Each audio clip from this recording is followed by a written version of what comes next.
Assalamualaikum warahmatullahi wabarakatuh. Waalaikumsalam. Alhamdulillah wassalatu wassalamu ala Rasulillah wa ala alihi wa ashabihi wa mawala. Qala Allah Ta'ala fil Qur'anil Karim, a'udzu billahi minasyaitonir rajim. Wa atakum min kulli ma sa'altumuh wa in ta'udu nikmatallahi la tuhsuha innal insana la zalumun kafar. Shadaqallahu azim. Wa qala a'udzu billahi minasyaitonir rajim fa amana lahu Lut wa qala inni muhajirun ila rabbi innahu huwal azizul hakim. Shadaqallahu azim. Wa qala walladzina amanu wa hajaru wa jahadu fi sabilillahi bi amwalihim wa anfusihim a'dhamu darajatan 'indallah wa ulaika humul faizun. Shadaqallahu azim. Jamaah rahimakumullah, bapak-bapak, ibu-ibu, para rawuh, para manah, jamaah pengajian malam Rabu pimpinan Muhammadiyah Ranting Wonosobo Barat, Ranting Wonosobo Timur. Alhamdulillah. Berarti ibu-ibu, bapak-bapak perhatikan ya. Sengaja ibu-ibu. Pak tulis salah. Ranting Wonosobo Timur yang semoga senantiasa dalam lindungan dan rahmat Allah Subhanahu wa Ta'ala. Yang pertama dan utama, mari kita senantiasa tiada henti-hentinya untuk bersyukur atas nikmat Allah, karena atas limpahan rahmat dan rahimnya pada malam hari ini kita bisa berkumpul, bersilaturahim, meramaikan masjid, thalabul ilmi, dan semoga ini semuanya dalam rangka bersyukur atas kesehatan dan kesempatan kita. Karena sesungguhnya nikmat Allah tiada pernah berhenti. Saya pernah membaca satu makalah membanding-bandingkan antara 3 kebutuhan pokok manusia. Yang pertama makan, yang kedua minum, yang ketiga udara. Kira-kira mana yang lebih penting, mana yang lebih bertahan hidup ketika manusia meninggalkan satu di antara 3? Manusia akan lebih lama bertahan hidup kalau tidak makan. Ini sampai 20 hari atau berapa nih ibu-ibu. Jadi kalau ibu-ibu, bapak-bapak tidak makan, sama sekali tidak makan, itu lebih lama bertahan hidupnya. Manusia akan lebih sedikit bertahan hidup kalau tidak minum. Jadi antara makan dan minum, penting mana ibu-ibu? Minum. Manusia akan lebih bertahan hidup kalau tidak makan. Manusia lebih lama bertahan hidup kalau tidak minum. Artinya kalau kita tidak minum, itu pertahanan hidup kita lebih pendek. Itu sampai 15 hari. Jadi kalau kita tidak minum sama sekali, sampai lemes, sampai beledak itu masih bertahan sampai 15 hari. Tapi yang ketiga, manusia tidak bisa bertahan untuk tidak bernapas, tidak perlu hitungan hari. Gimana? Jadi kita tidak bernapas 1 hari saja, kita kira-kira berikan bapak-bapak ibu. Tidak usah hitungan hari, hitungan jam.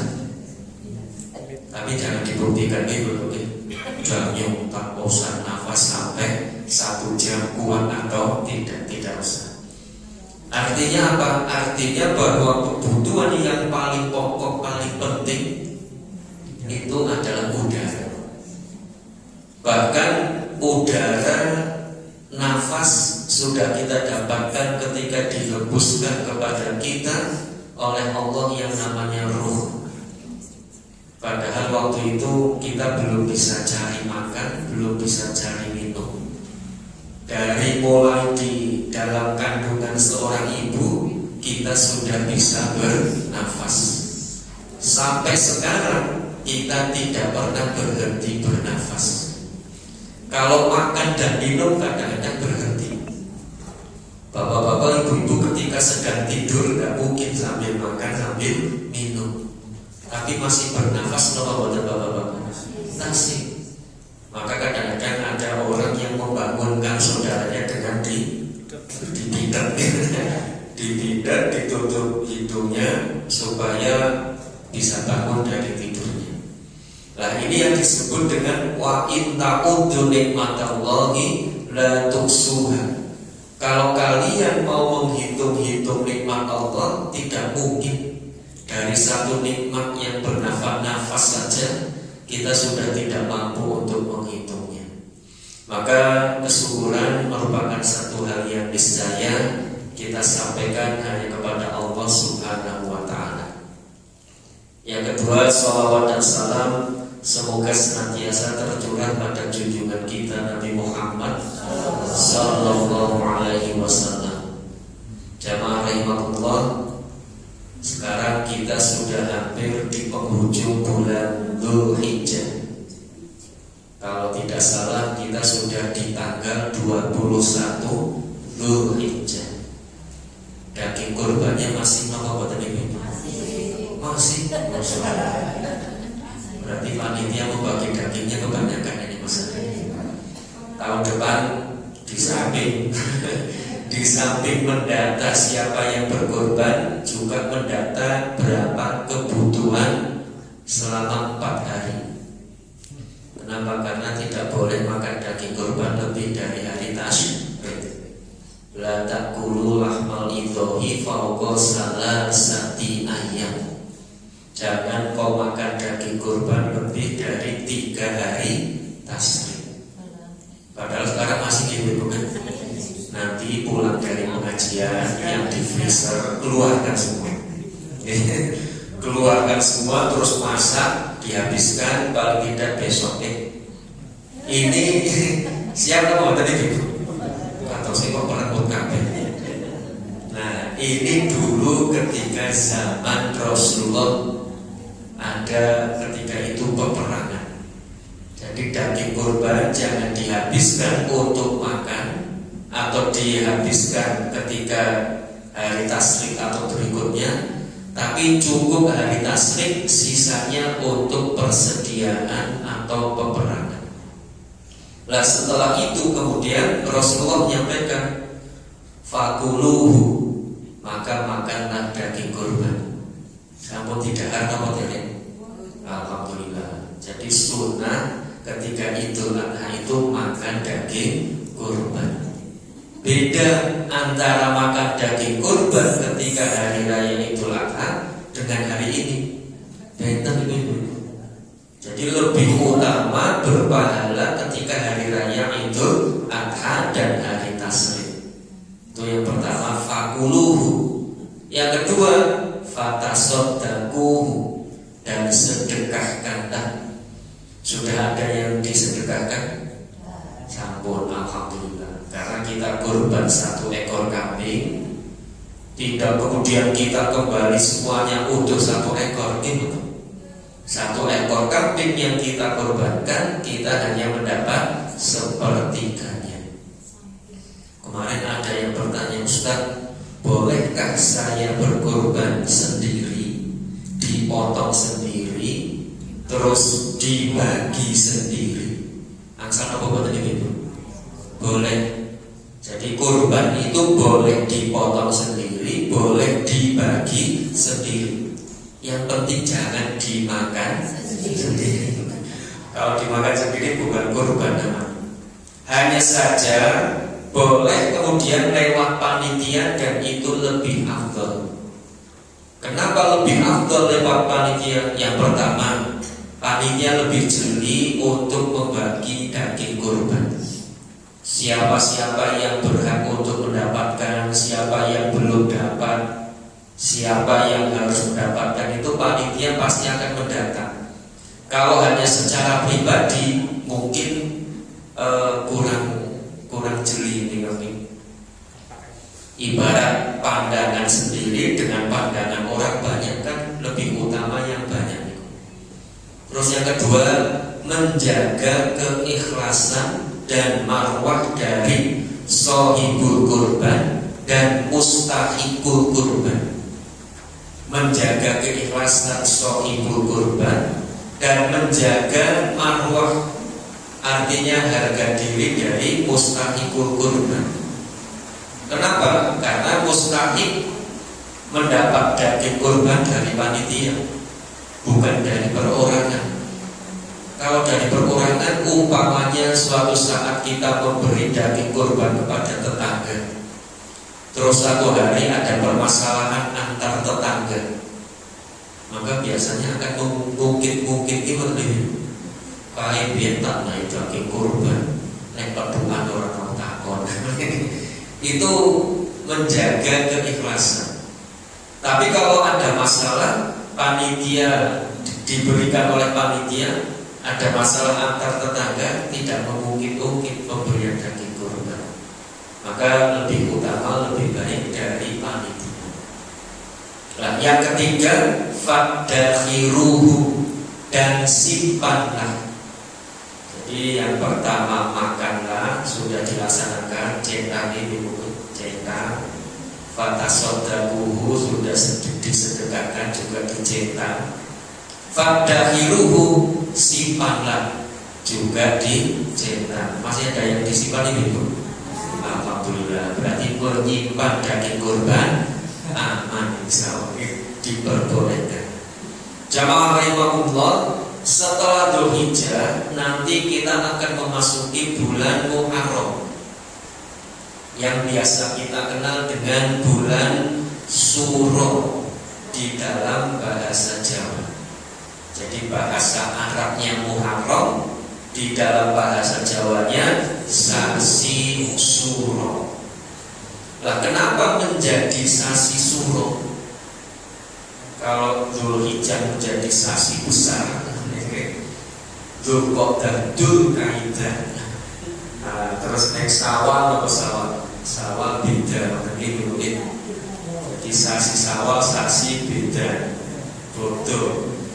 Lah, sasi Suro itu mungkin saya hanya otak-atik makhluk itu, bahwa di bulan Muharram itu ada satu sunnah yang diajarkan oleh Nabi Muhammad SAW, yaitu puasa di tanggal 10. Puasa di tanggal 10 Muharram. Lah, 10 bahasa Arabnya niku Asyura. Asyura artinya asyara atau hari yang ke-10. Mungkin dulu para orang-orang bijak, para wali songo, ketika mengajak masyarakat Jawa ketika itu untuk mengikuti sunnah Rasul berpuasa tanggal 10, mereka mengatakan, ayo podo puasa Asyura, ayo podo puasa Asyura. Lah, puasa Asyura niku napa? Ya puasa sasi iki. Oh, sasi iki Asyura nggih. Iya. Oh, dados Asyura. Sasi iki dados sasi Suro. Jadi diambil belakangnya saja nih. Harusnya Asyura, tapi hanya belakangnya Suro. Asyura. Oh, sasi iki sasi Suro. Nah, ini jamaah rahimahullah, untuk mensosialisasikan puasa tanggal 10. Maka nanti tanggal 1 Muharram, tanggal 1 Muharram bertepatan dengan tanggal berapa Mas Yuda?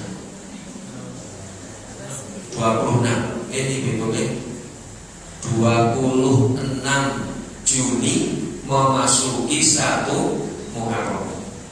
Berarti nanti puasanya ditambah 10 ini 26 tambah 10 berarti sekitar tanggal 4 Juli. Nah, mungkin 4 Juli dilingkari, 4 Juli dilingkari untuk berpuasa tanggal 10. Nah, jamaah rahimahullah, apa keutamaannya? Su'ila an shaumi Arafah wa shaumi Asyura yukaffiru sanah al-madiyah wal baqiyah. Puasa Arafah 1 tahun yang lalu dan yang akan datang.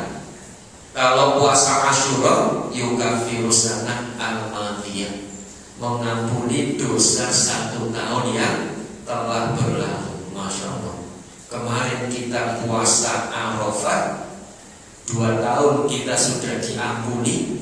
Besok kita puasa Asyura. Nah, menikah berarti 3 tahun itu. Masya Allah, kalau kita senantiasa berpuasa sunnah, insya Allah dosa-dosa kita akan senantiasa diampuni oleh Allah Subhanahu wa Ta'ala. Hanya saja puasa Asyura itu tidak atau lebih utama jangan berdiri sendiri hanya tanggal 10. Kenapa? Karena pernah Rasulullah ketika datang ke kota Madinah dalam rangka hijrah dari kota Makkah menuju Madinah, Rasulullah mendapatkan di kota Madinah itu orang-orang Yahudi itu sedang berpuasa. Maka kemudian beliau bertanya, wahai kaum Yahudi, kalian kok berpuasa tanggal 10 ini, puasa apa? Kemudian mereka menjawab, kami berpuasa mensyukuri atas suksesnya Nabi Musa ketika dikejar oleh Fir'aun. Jadi orang Yahudi itu memperingati suksesnya Nabi Musa. Lah kemudian Nabi Muhammad memerintahkan untuk berpuasa tanggal 10.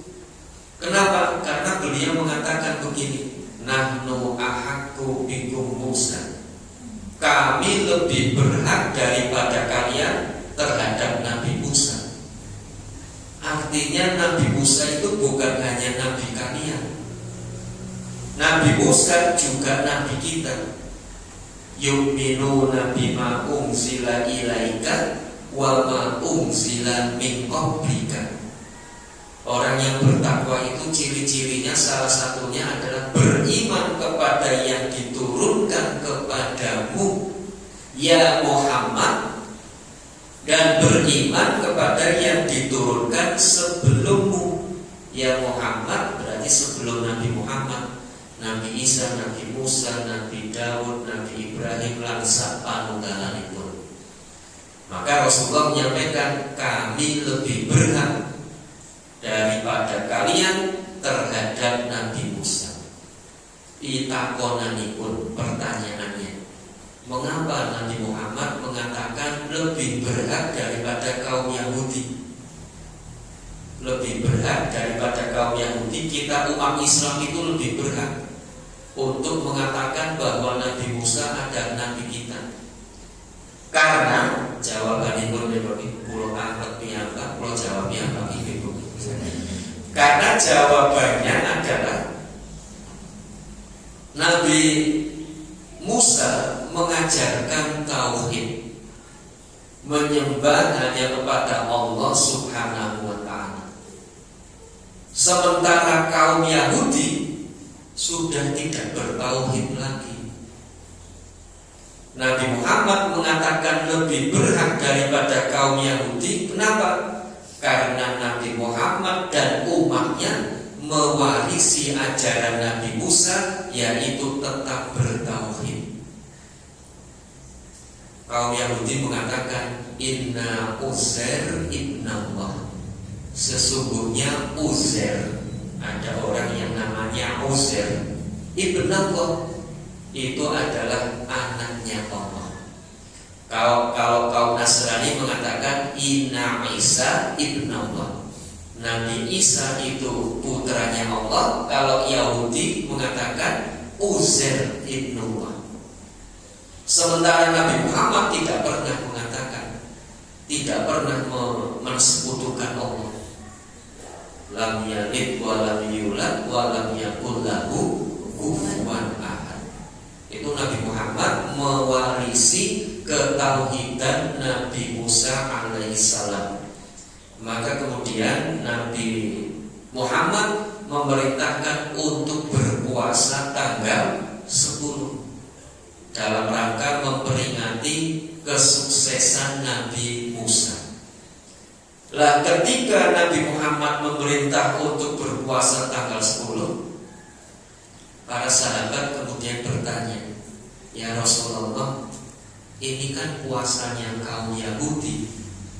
Padahal panjenengan kan memerintahkan kepada kita khaliful Yahud wan Nasara.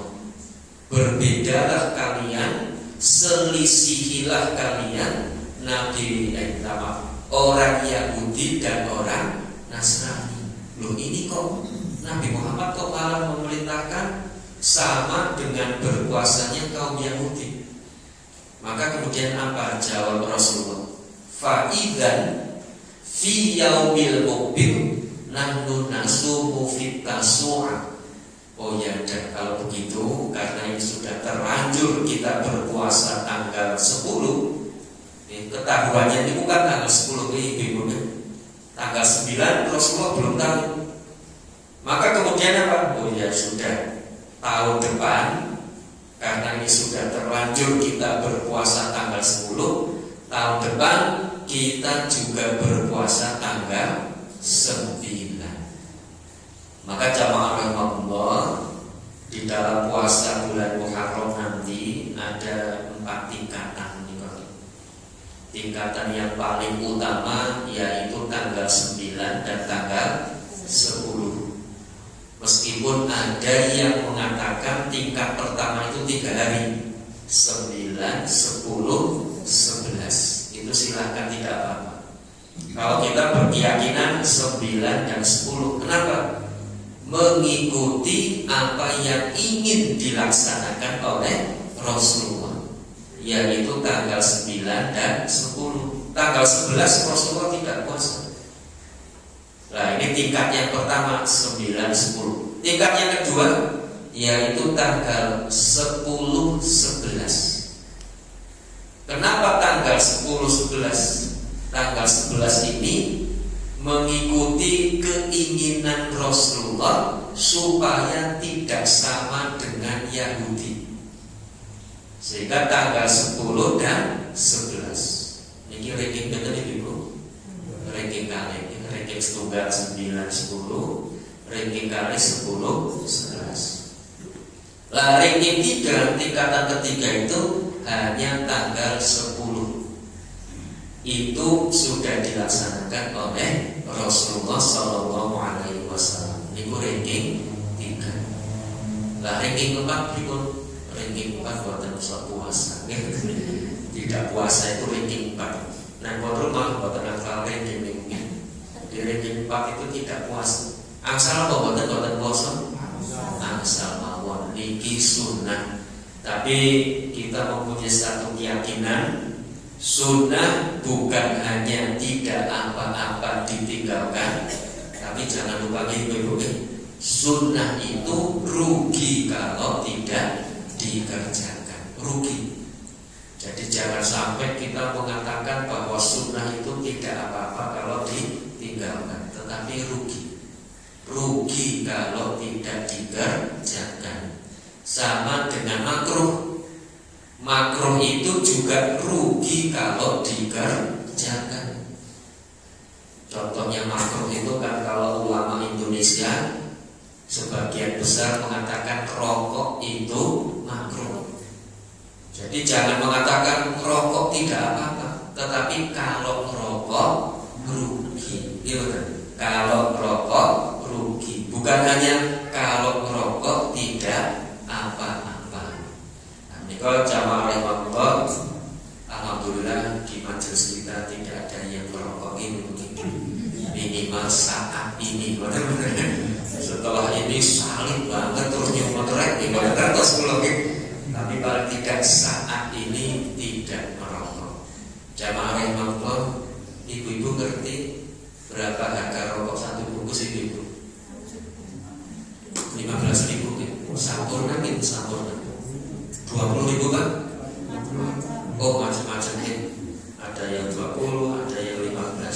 rata-rata insya Allah 20. Yang ingin saya sampaikan kepada ibu, mengapa di Batur sana, di Batur, kalau di Darubutu viral dengan view-nya ketika sholat itu ya kan.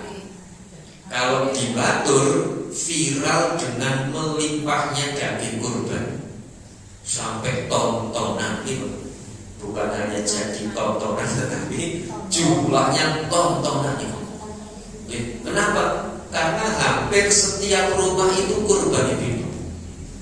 Nah, setelah saya selidiki, karena Ustaz Furhan kan juga dari Batur Al-Jabar itu pernah kami tanya, setelah ditiru kepada Ustaz Furhan itu, salah satunya apa? Salah satunya adalah bahwa mereka begitu hari ini hari raya Idul Adha, besok sudah mulai nabung ibu. Kalau bapak ibu sudah ada yang mulai nabung apa? Ya, gimana? Jadi di sana itu hari ini Idul Adha, besok hari tasrik pertama sudah mulai nabung. Nabungnya tidak banyak-banyak, 15.000, 20.000, tetapi setiap hari. Nah, terus ternyata yang kedua, di antara penabung ini ternyata ada panitianya. Jadi tidak nabung sendiri, tetapi ada panitianya. Ada yang mengingatkan, ada yang nagih. Yuk ini urung nabung kenapa? Walahnya urung panen. Ngisep ya, ada gitu. Jadi ada yang mengingatkan. Kalau kita nabung sendiri nanti agak sedikit meremehkan gitu. Meremeh panah ngisep aja. Boleh sponsorasi lagi butuh dicudiki ini. Seperti dulu waktu saya kecil kan, kalau di kencelekan itu, koyo wis abot, ingin sepatu, kok ibu gak belikan sepatu, akhirnya nyudiki kencelekan gitu. Nah, maka ini belajar dari Batur sana. Kenapa? Bahkan satu keluarga pun kadang-kadang suami korban, istri juga korban. Jadi suami istri itu kadang-kadang korban, bahkan anaknya juga korban. Dan jangan disangka, jangan dinyanani ibu. Mereka yang korban itu orang yang mampu itu betul. Tetapi karena nabung itu setiap hari 15.000. Karena kadang-kadang kalau kita bandingkan dengan membeli rokok kan sehari 20.000. Coba mungkin dihitung ya. Bapak kalau beli rokok, bungkus rokoknya jangan dibuang, tapi dikumpulkan. Nanti hari raya dihitung, Pak. Baik, bungkus rokok kalau dikalikan dengan harga rokok, bukan terus kambing setunggal nih Bapak. Ternyata tidak kurban, ini betul. Nah, ini berarti lebih mementingkan rokok daripada kurban menikah jamaah imam. Nah, ini mukadimah ini bapak-bapak ibu, mukadimahnya sudah hampir seperempat, hampir jam 9 kurang seperempat. Maka pengajian hari ini insya Allah sampai jam 11 ini. Setuju ibu? Setuju. Tapi setujunya rasanya apa katanya? Yang ingin kami sampaikan sebetulnya kaitannya dengan 1 Muharram. 1 Muharram sering kami sampaikan setiap bulan Muharram, surat At-Taubah ayatnya 20. Maka hari ini satu tema saja yang kita sampaikan. Apa itu bunyinya?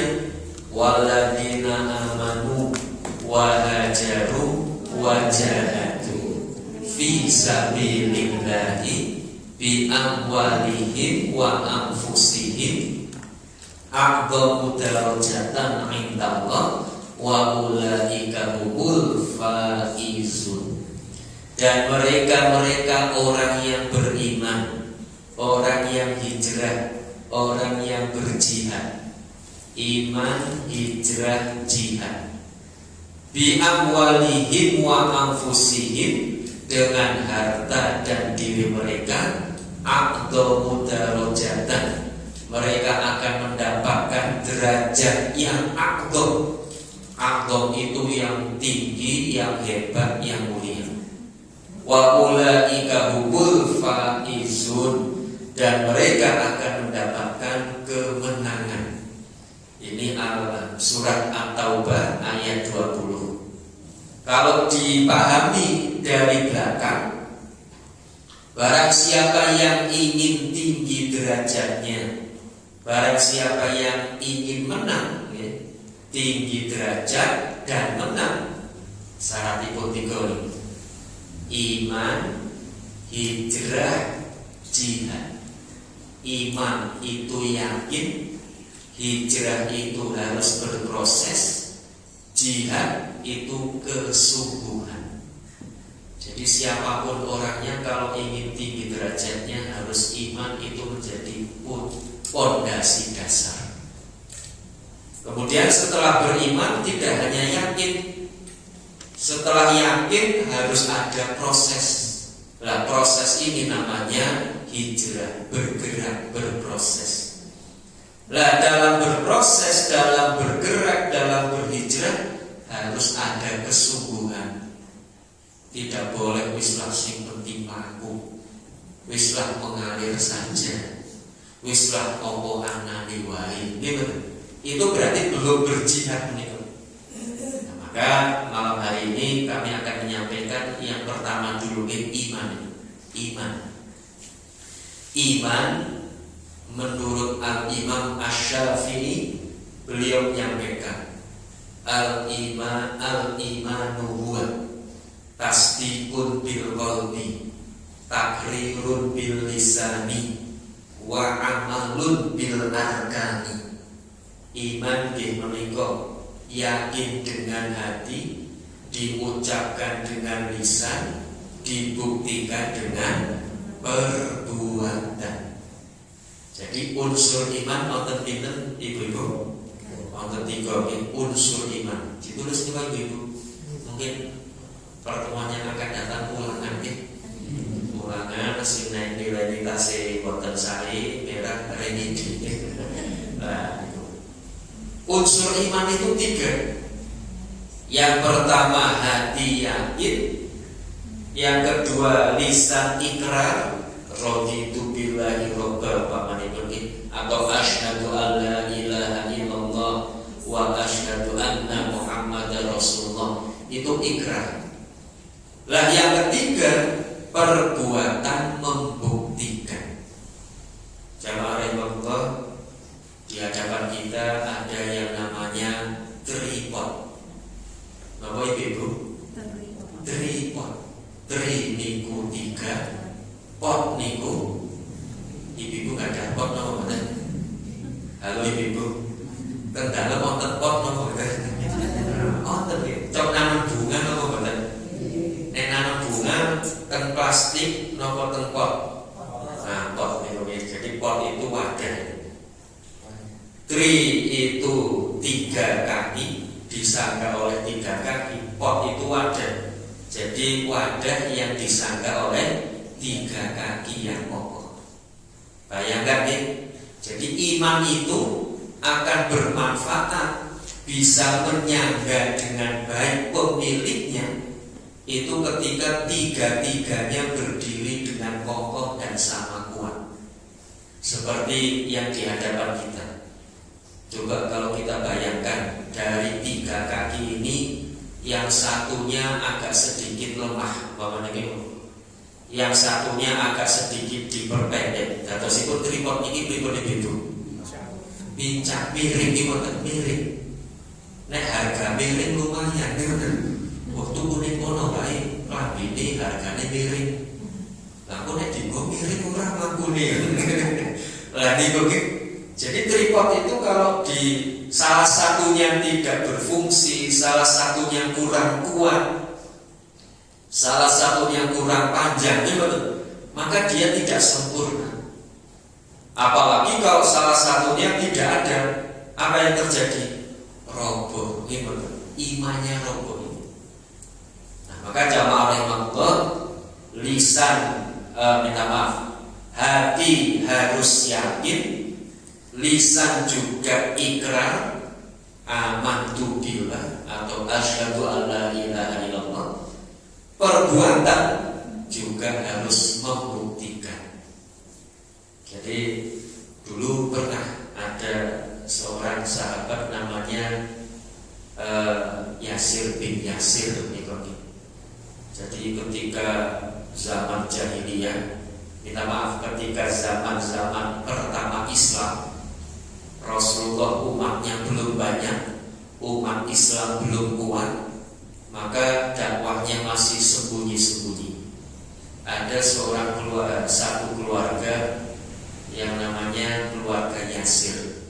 Bapaknya dibunuh di hadapannya, dipenggal lehernya, dipotong tangan-tangannya satu demi satu. Sementara ibunya dibelah perutnya. Ini terjadi ini ibu, bukan hanya cerita kosong. Seorang sahabat namanya Yasir, kedua orang tuanya dibunuh di depan mata kepala sendiri. Lah maka kemudian Abu Jahal datang kepada Yasir. Yasir, lihat, kedua orang tuamu sudah aku bunuh dengan kejam. Penggal lehernya, potong tangannya, ibunya dibelah perutnya. Terus apa? Kamu ingin tetap ikut agama Muhammad atau ikut agama nenek moyang? Ketika itu bapak-bapak ibu, Yasir ketika itu kemudian lisannya mengatakan, ya sudah, saya tak ikut kembali kepada keyakinan jahiliyah atau nenek moyang. Lah begitu mereka pergi dan Yasir diberi kebebasan, tidak dibunuh, dia datang kepada Rasulullah. Ya Rasulullah, saya sudah mengingkari, saya sudah mengingkari akan kenabian dan keesaan Allah, dan saya ikut apa yang dikatakan oleh Abu Jahal, karena saya diancam dengan pedang, sementara bapak dan ibuku sudah dibunuh oleh mereka. Maka waktu itu saya mengingkari keesaan Allah dan kenabian engkau ya Muhammad. Terus apa kata Rasulullah? Bagaimana dengan hatimu? Hatimu bagaimana? Hati saya tetap pada keyakinan dan pendirian yang pertama, yaitu ikut apa yang disampaikan oleh Nabi Muhammad. Maka kemudian Rasulullah memaafkan ketika itu. Jadi memaafkan apa yang sudah terjadi pada Yasir. Maka kan di dalam Al-Quran ada yang kemudian bercerita, mengatakan beriman kemudian kafir, beriman lagi kemudian kafir lagi, beriman lagi kemudian kafir lagi. Kalau sudah 3 kali ya sudah, berarti memang hanya bercanda atau bermain-main. Tapi kalau Yasir memang benar-benar dalam keadaan terpaksa, yaitu di hadapan pedangnya Abu Jahal, dia ditodong untuk ikut agama nenek moyang atau ikut agama Nabi Muhammad Sallallahu Alaihi Wasallam. Ini kembali kepada keimanannya. Jadi iman itu harus berdiri dengan kokoh atau akan bermanfaat bagi pemiliknya ketika iman itu berdiri dengan kokoh di atas 3 unsur yang sama kuat: lisan, hati, dan perbuatan. Ketika salah satu salah 2 tidak ada di dalam unsur iman, maka seperti yang disampaikan oleh Allah Subhanahu wa Ta'ala di dalam surat Al-Baqarah ayat-ayat yang pertama ini, yaitu ayat yang ke-8. Wa minan nasi may yaqulu amanna billahi wa bil yaumil akhir. Dan di antara manusia ada yang yaqulu. Yaqulu itu artinya mengatakan. Kalau mengatakan berarti dengan apa ibu? Lisan gitu. Jadi imannya itu baru hanya sekedar lisan. baru hanya sekedar mengatakan yaqulu amanna billahi wa bil yaumil akhir, maka karena hanya sekedar lisan, apa firman Allah di dalam ayat berikutnya, wa ma hum bi mu'minin, mereka belum beriman. Kenapa? Karena keimanannya baru sekedar lisan, baru sekedar perkataan. Yukhadi'una Allaha walladzina amanu, mereka membohongi Allah dan membohongi orang-orang yang beriman. Wa ma yakhda'una illa anfusahum wa ma yash'urun. Ketahuilah bahwa sesungguhnya mereka tidak berbohong kecuali berbohong kepada diri mereka sendiri, tetapi mereka tidak menyadari. Fi qulubihim maradun, di dalam hati mereka ada penyakit. Fazadahumullahu maradun, maka Allah akan menambah penyakitnya. Walahum adzabun alim bima kanu yakdzibun, dan mereka akan mendapatkan azab yang pedih dengan apa yang dibohongkan kepada mereka. Nah, ini kalau jamaah rahimahullah, yang pertama iman yang paling rendah ini. Jadi iman yang paling rendah itu iman yang baru sekedar ngaku-ngaku wong iman. Orang kalau ngaku niku biasanya pun modalipun apa itu. Orang kalau ngaku-ngaku itu kan biasanya hanya lisan gitu. Lalu si ibu, halo ibu, ini siapa nih ibu kata ini? Alhamdulillah. Orang yang ngaku-ngaku itu kan biasanya hanya sekedar lisan. Coba orang ngaku-ngaku itu pasti hanya lisan. Kalau ngaku-ngaku boleh apa boleh? Boleh nih ibu, boleh saja. Wamanya ini ibu ngaku-ngaku kae alun-alun saamban-amban koyo ngono ngonyong kabeh. Asal boten ibu. Asal mawon ibu. Bae pekarangan nang kidul kota Wonosobo nggih kula sedaten. Asal ibu. Asal. Nek kula ngaku bujang asal boten ibu. Tapi kita nonton sing pitados napa boten?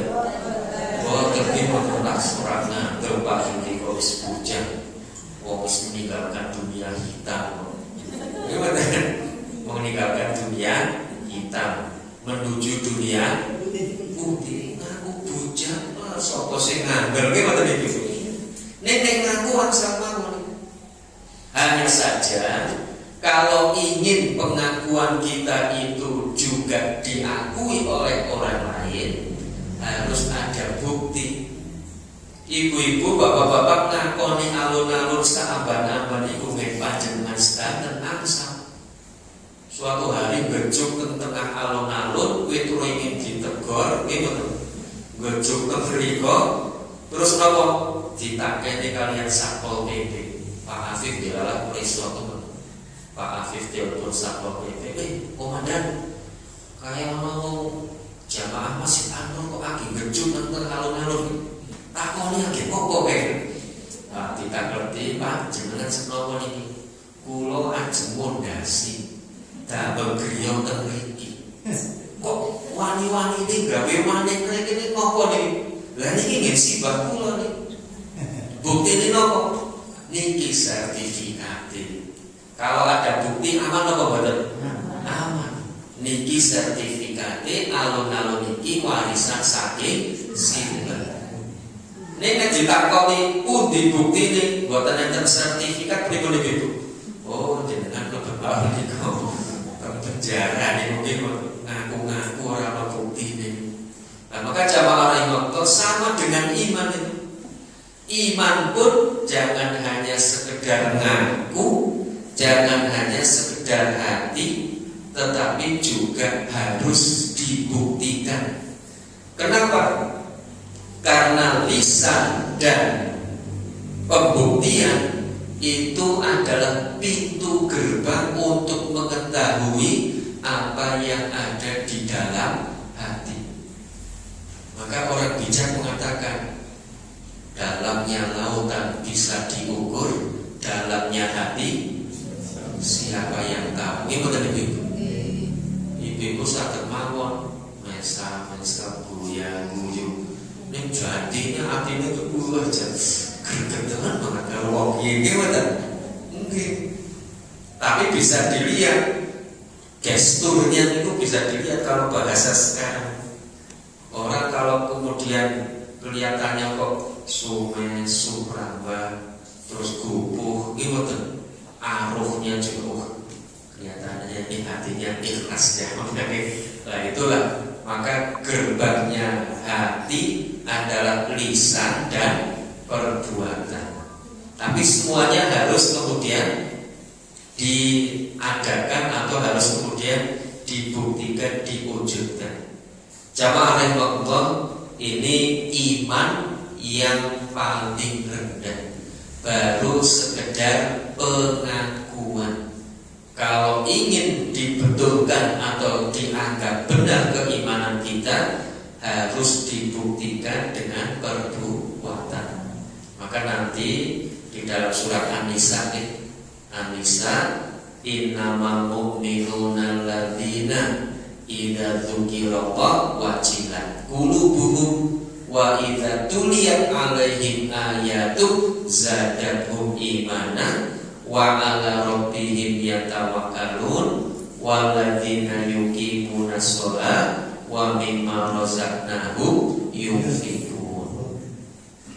Keterangan Allah di dalam ayat berikut itu apa? Ulaika humul mu'minuna haqqan. Mereka itu orang-orang yang beriman dengan benar.